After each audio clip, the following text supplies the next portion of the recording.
आशा करती हूँ आप सब अच्छे होंगे। मेरा नाम है प्रीति। स्वागत है आपका मेरे channel let's learn with me में। आज हम कंजंक्शंस की एक प्रैक्टिस शीट करने वाले हैं। कंजंक्शंस होते क्या हैं? कंजंक्शंस ऐसे शब्द होते हैं जो दो या दो से ज्यादा शब्दों को, फ्रेजेस को, क्लॉजेस को या सेंटेंसेस को ज्वाइन करने का काम करते हैं। सबसे कॉमन कंजंक्शंस में एंड और दैट आपने सुना होगा।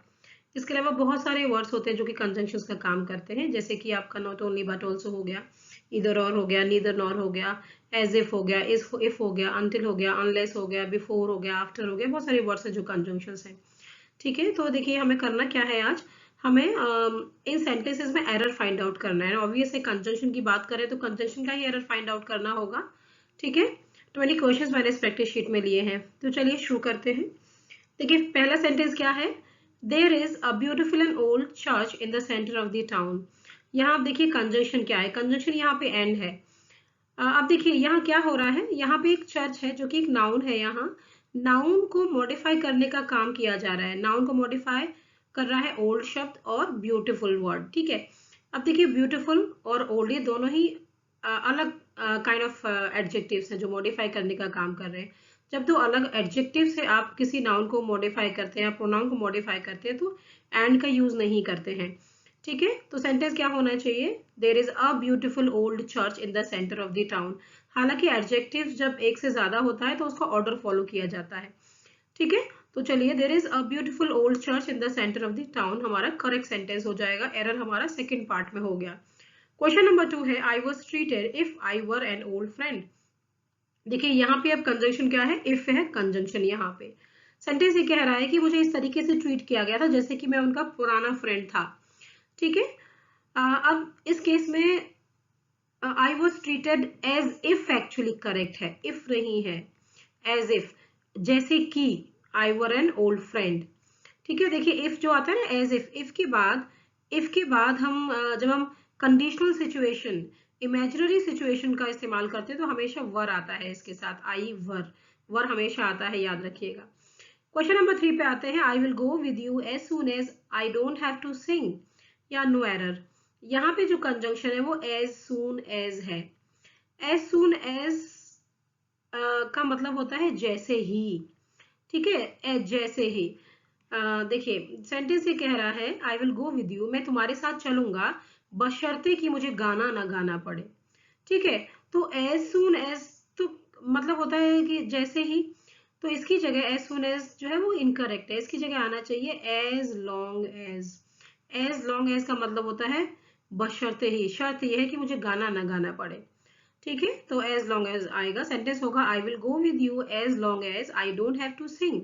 एरर आपका थर्ड पार्ट में हो जाता है। एक्चुअली एग्जाम्स में पूछा जाता है कि किस पार्ट में एरर है, तो इसलिए मैं आपको बता रही हूँ किस पार्ट में एरर है। हालांकि हमें एरर फाइंड आउट कर लेंगे तो बताना बहुत इजी हो जाता है। क्वेश्चन नंबर 4 पे आते हैं। He will pay you as long as he receives the parcel. Sentence ये कह रहा है कि वो तुम्हें पैसे वापस कर देगा जैसे ही उसे पार्सल रिसीव हो जाएगा। तो यहाँ पे बशर्ते वाली बात नहीं है, वो ये कह रहा है जैसे ही पार्सल रिसीव होगा। टाइम की बात कर रहा है कि जिस टाइम पार्सल रिसीव होगा तुम्हारे पैसे वापस कर दूंगा। तो यहाँ जो करेक्ट कंजंक्शन आना चाहिए वो होना चाहिए एज सून एज। क्योंकि हम कंजंक्शन का एरर करेक्ट कर रहे हैं तो आप ध्यान रखिएगा ये सारे शब्द जो है कंजंक्शन की तरह यूज होते हैं सेंटेंस में। क्वेश्चन नंबर 5 पे आते हैं। Remember to go there early so long as you may not get a seat. देखिए सो लॉन्ग एज हमारा कंजंक्शन है लेकिन बिल्कुल फिट नहीं बैठ रहा है। सेंटेंस ये कह रहा है आपसे वहां जल्दी जाना, वहां ये याद रखना कि तुम्हें जल्दी जाना होगा, नहीं तो तुम्हें वहां पे सीट नहीं मिलेगी। तो नहीं तो के लिए क्या यूज कर सकते हैं आप? एज सो लॉन्ग एज तो नहीं आप यूज करेंगे। आप कह सकते हैं अदरवाइज। अदरवाइज तुम्हें वहां सीट नहीं मिलेगी, नहीं तो तुम्हें सीट नहीं मिलेगी। या फिर एल्स भी लिख सकते हैं आप। Remember to go there early, otherwise you may not get a seat. Remember to go early there, else you may not get a seat. ठीक है, क्वेश्चन नंबर 6 है। At night we used to go out with our friends, nor stay at home listening to music. देखिए nor जो है ना वो अपने आप में नेगेटिव सिचुएशंस को बताता है। ठीक है, नॉर कहता है न तो ये हुआ और न ही ये हुआ, दोनों में से कोई भी नहीं, कोई भी ऑप्शन चूज नहीं करेंगे आप। लेकिन अगर आप सेंटेंस पढ़ेंगे तो ये कह रहा है रात के समय या तो हम अपने फ्रेंड्स के साथ जाया करते थे बाहर, ये नहीं तो हम घर पे रुकते थे और म्यूजिक को सुनते थे। तो कह रहा है या तो हम ये करते थे या फिर हम ये करते थे। है ना, पॉजिटिविटी दिखा रहा है, तो यहाँ पे नॉर नहीं आएगा, क्या आएगा, और। दोनों में से एक कोई चॉइस कह रहा है, नॉर का मतलब दोनों में से कोई भी चॉइस नहीं। सेंटेंस हो जाएगा, at night we used to go out with our friends और stay at home listening to music. Question number 7 पे आते हैं, she has lived in New York for many years but regards New York as a home. देखिए sentence कह रहा है कि वो बहुत सालों तक न्यूयॉर्क में रह चुकी है, और इसी वजह से वो न्यूयॉर्क को अपना घर मानती है। ठीक है, तो देखिए यहाँ कॉन्ट्रास्टिंग सिचुएशन तो है नहीं, विरोधाभास तो है ही नहीं सिचुएशन में। जब बट कब आता है, जब थोड़ा सा सिचुएशन जो है वो विरोधाभास हो, मतलब दोनों सेंटेंसेस जो है वो थोड़े से अपोजिट जा रहे हो, एक ही दिशा में बात ना कर रहे हो। ठीक है, तो बट नहीं आना चाहिए। आप कह सकते हैं देयरफॉर, है ना, देयरफॉर लिख सकते हैं, जैसे कि पहले सेंटेंस कह रहा है क्योंकि वो कह रहा है कि वहां पे वो बहुत सालों रही है और इसी वजह से वो जो है न्यूयॉर्क को अपना घर मानती है, तो देयरफॉर आना चाहिए। सेंटेंस हो जाएगा, she has lived in New York for many years therefore regards New York as a home. Question number 8 पे आते हैं, since it's his birthday on Monday so he is having a party. यहाँ ध्यान रखिएगा, आप देखेंगे कि जो पहला क्लॉज है ना, since it's his birthday on Monday, इसमें आपने सेंटेंस की शुरुआत किससे की है, सिंस से की है। तो एक रूल याद रखिए, जब भी सेंटेंस की स्टार्टिंग इफ हो गया, सिंस हो गया, बिकॉज हो गया, इस तरीके से अगर होती है ना, तो जो दूसरा क्लॉज होता है, जो आगे का सेंटेंस में जो दूसरा क्लॉज है ना, उसमें सो या फिर दैट्स वाई का यूज नहीं करते। इस रूल को याद रख लीजिएगा। अगर आप पहले क्लॉज में इफ हो गया, सिंस हो गया, बिकॉज हो गया, इसका इस्तेमाल अगर आप कर रहे हैं, या फिर आप एज भी यूज कर लेते हैं, याद रखिएगा। अगर आप इन सब का इस्तेमाल पहले वाले क्लॉज में करें तो दूसरे वाले में सो दैट वाई नहीं आएगा।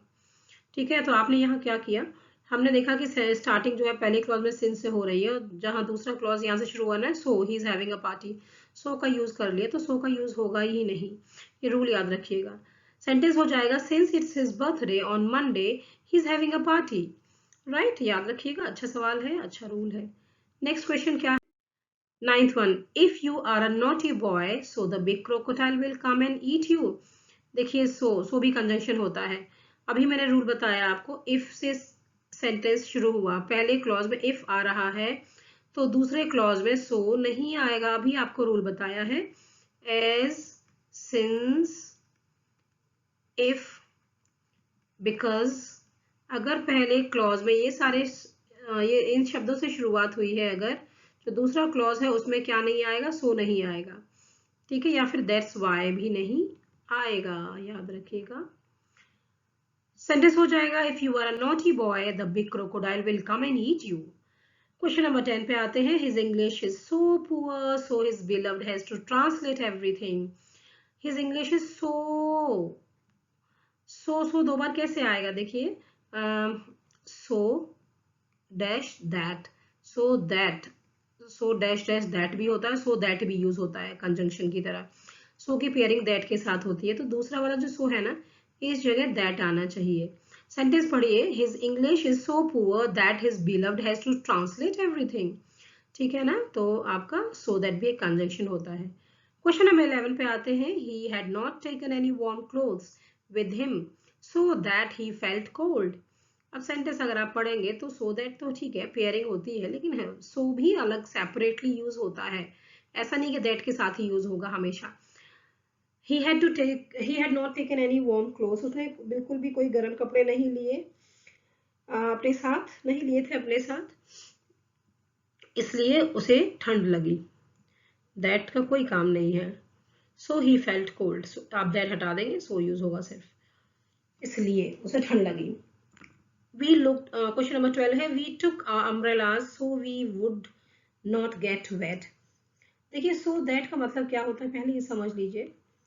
देखिए so का मतलब होता है इसलिए, so का मतलब होता है इसलिए। ठीक है, एक एक्शन हुआ और उसका कंसिक्वेंस दूसरा है, उसकी वजह से कंसिक्वेंस हुआ।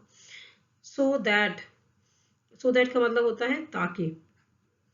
ठीक है, We took our umbrellas, हमने अपने छाते ले लिए ताकि हम गीले ना हो जाएं।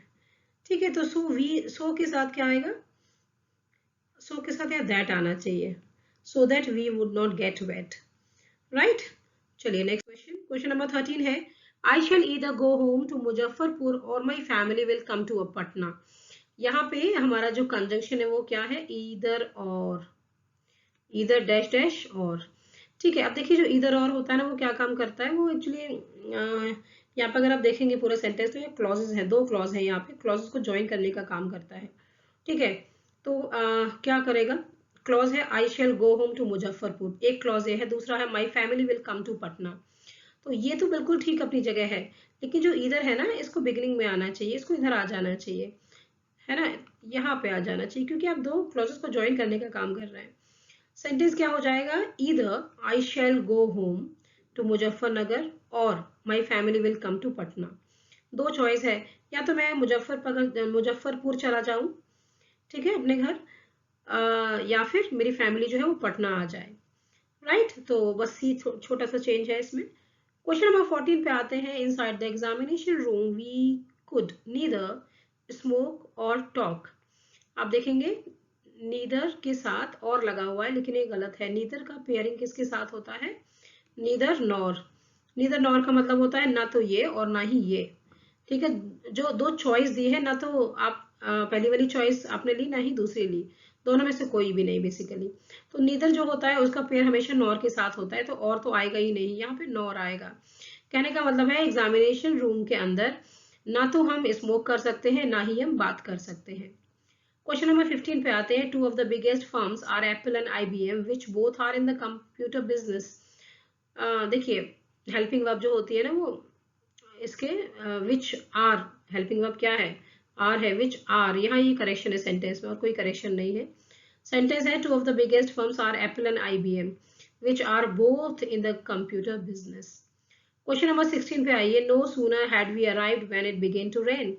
नो सूनर, नो सूनर का पेयरिंग किसके साथ होता है, no sooner than, no sooner than, right. तो यहाँ पे when नहीं आना चाहिए, यहाँ पे then आना चाहिए। सेंटेंस हो जाएगा, no sooner had we arrived than it began to rain. Error आपका कहाँ हो गया, एरर आपका थर्ड पार्ट में हो गया। नेक्स्ट क्वेश्चन पे आते हैं, क्वेश्चन नंबर 17 है, the magazine covers everything from politics until what's happening in Hollywood. देखिए सेंटेंस अगर आप पढ़ेंगे तो आपको समझ आएगा कि अंटिल जो है करेक्ट नहीं है। अंटिल का मतलब, अंटिल जो है एक नेगेटिव शब्द है, ठीक है, नेगेटिव शब्द है, नॉट इसके अंदर इंक्लूड होता है, लेकिन सेंटेंस को पढ़ के आप समझिए क्या कह रहा है। कह रहा है जो मैगजीन है उसमें सारी ही चीजें कवर हो जाती है, पॉलिटिक्स से लेके हॉलीवुड में क्या चल रहा है वो सारी चीजें कवर होती है। तो देखिए अंटिल का तो कोई मतलब नहीं, यहाँ होना चाहिए magazine covers everything from politics to what's happening in the Hollywood. ठीक है, टू भी जो होता है वो भी कंजंक्शन की तरह काम करता है। क्वेश्चन नंबर 18 पे आते हैं, when I was driving to airport my car broke down. देखिए दो काम हुए एक साथ, क्या हो रहा था, वो ड्राइविंग कर रहा था, एयरपोर्ट जा रहा था, दूसरा ड्राइविंग करते करते क्या हुआ, ड्राइविंग करते समय उसकी कार जो थी वो जो है खराब हो गई। तो दो काम जब एक साथ होते हैं, जब दो एक्शंस एक साथ हो रहे होते हैं ना, तो उस समय वाइल का यूज किया जाता है। ठीक है, तो व्हेन नहीं आएगा, वाइल आएगा। सेंटेंस होना चाहिए, while I was driving to the airport my car broke down. Question number 19 है, the weather here is always warm and this is the reason because there are so many public swimming pools. ठीक है, the weather here is always warm, पहले conjunction find out करिए, and this is the reason, this is the reason because, this is the reason because. देखिए this is the reason, reason because कैसे इसके साथ आएगा। कह रहा है यहाँ पे बहुत ज्यादा मौसम जो है बहुत गर्म है और इसी वजह से यहाँ पे बहुत सारे स्विमिंग पूल्स हैं। ठीक है, so this is the reason के साथ बिकॉज नहीं आता है कभी भी, तो आप बिकॉज को काट देंगे, ये करेक्ट आंसर हो जाता है। क्वेश्चन नंबर 20 है, नीदर द सैलरी और the work atmosphere is good in that office.